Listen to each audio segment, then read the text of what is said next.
Come on, where is he? I shifted from foot to foot. I'd had to beg to put my boyfriend Christopher on the guest list for this event. Normally, as the events manager, I could invite who I liked. But as one of the royals was actually going to be here, tickets for this were like an all-access pass to an African diamond mine. I stood on tiptoes in my wedges to see over the crowd, but that was sort of useless, as I was only 5'4". But I couldn't find him in the sea of people. Guests milled about with their flutes of champagne, and I did a subconscious check to make sure there were enough appetizers floating around. There was also a sushi bar off to the right. I had managed to score a chocolate-flavoured champagne fountain. Chocolate-flavoured champagne? Who would have thought? But it was a thing, and it was actually delicious. Every time I looked over there, glasses were going like cupcakes.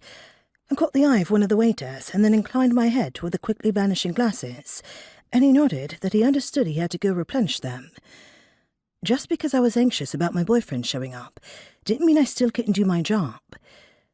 I had worked for glass slipper events for the last 3 years, since right out of uni, and I'd been lucky as hell to get this gig.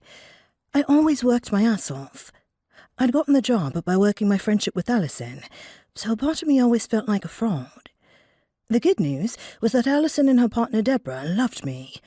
The bad news was I was constantly waiting for them to find out I had no idea what I was doing. I'd met Alison in my second year at uni when I'd snuck into a club.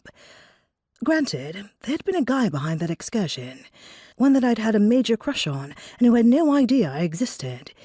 My flatmate at the time had the grand idea that if we just snuck into a club, then I'd sidle up to him, he would notice me, and we would have a grand affair.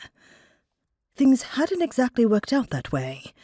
The bloke, Harrison Weebley, hadn't noticed me. As a matter of fact, he'd spilled a Cosmo down my back and hadn't so much as apologized for it.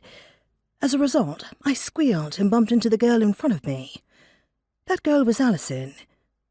Of course, being polite, I had apologized. Alison got wind of what happened and actually helped me out. The two of us then formed a friendship. Alison had just been an event coordinator then herself, and we'd kept in touch. The next thing I knew, I had a job right out of school. Not bad for a girl from St. Albans. Growing up, I hadn't had much money.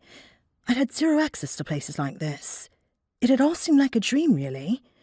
I'd gotten a scholarship to uni, which should have been fantastic, but I had no money for extras, so I had to have a job like everyone else trying to make it through, because their parents couldn't afford to just give them whatever they wanted.